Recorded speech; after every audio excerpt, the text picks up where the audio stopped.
Ed Oken is an aerospace engineer who lived in Los Angeles with his wife, Maria. He suffered from chronic insomnia, which made his days longer than his nights and his thoughts more restless. He had recently learned of his wife's affair, and the news only exacerbated his condition. On the advice of his friend Herb, Ed decided to take his wife to the airport so she could fly away and deal with her feelings. At the airport, he met Diane, a beautiful and mysterious woman who seemed to be in a panic. Suddenly, Diana jumped into his car, begging him to drive her as far away as possible, explaining that dangerous people were after her.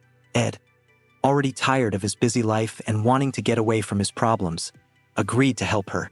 Diana told him that she was a jeweler smuggler who had smuggled priceless emeralds out of the treasury of the Shah of Iran.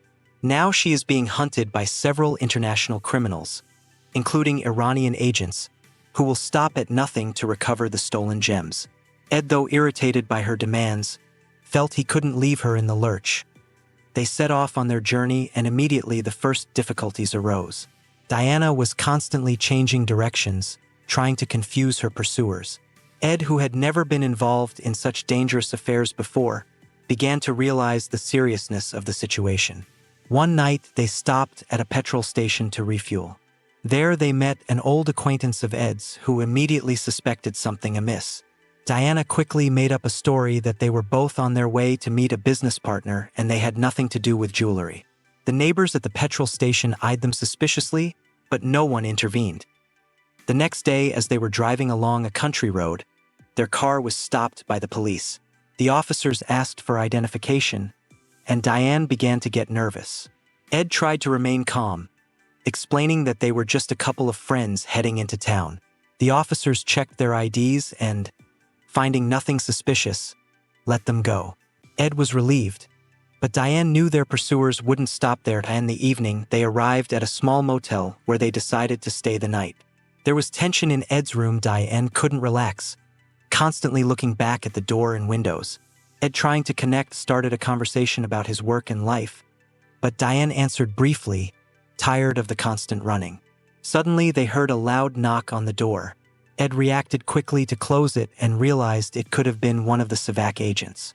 Diana grabbed the emeralds and hid them in the safe, while Ed drew his gun to protect them. During the night, they heard the sounds of breaking and entering. Diane tried to open the safe, but the mechanisms wouldn't budge. Ed realized that they needed to act quickly. He suggested that Diane escape through the window and stay behind to distract the intruders. Diana, seeing Ed's determination, agreed. She quietly opened the window and began to climb down it while Ed stood guard. Soon the motel door opened and two agents entered the room. Ed started a fight with them, using all his engineering skills and improvised traps. The fight was intense, but Ed managed to overpower one of the agents, and the other, terrified, ran out of the room. Diana walked outside and approached Ed. They embraced, realizing that their lives were now linked. Ed suggested that they continue on their way and find a safe place where they could deal with the situation.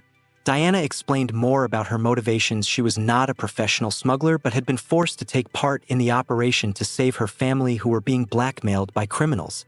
Ed felt sympathy for her and decided to help, not only because of duty, but also because he realized how difficult her situation was. The next day, they visited the office of Ed's old friend, Herb, hoping to find a way to get rid of their pursuers.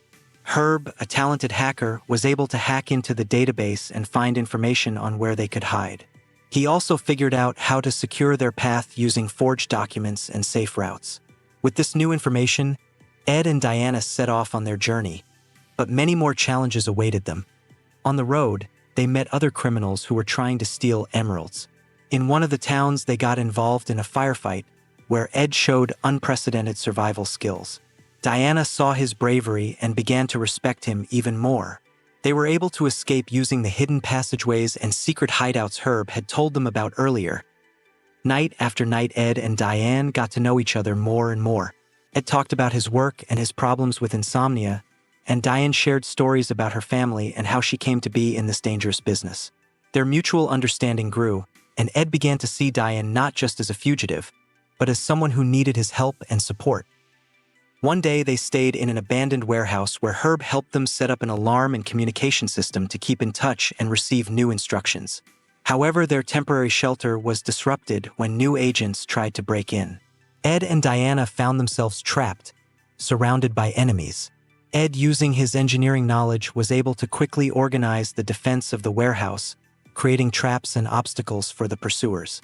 Diana, with her survival skills, helped him coordinate and maintain morale. That in the midst of the battle, Ed was seriously wounded, but did not allow himself to give up. Diana, seeing his suffering, found the strength to keep fighting.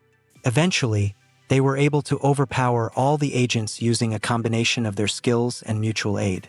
Tired and wounded, they realized that they were only able to survive because of their determination and each other's support. After this battle, Ed and Diana realized that they needed to find a way to finally get rid of the emeralds so that the criminals could not use them. They decided to go back to Herb, who offered them a plan: to use their hacking skills to track down the remnants of the criminals and take the emeralds from their hands. Together, they devised a strategy that allowed them to outwit their enemies and return the gems to safety. Ed and Diana stood on the roof of a tall building, looking out over the city that was now a symbol to them of new opportunities and the beginning of a new life. Ed was finally able to forgive himself and his wife, realizing that his life had been changed forever by this unexpected encounter. Diana, freed from her pursuers and with the emeralds returned, could return to her family and start anew.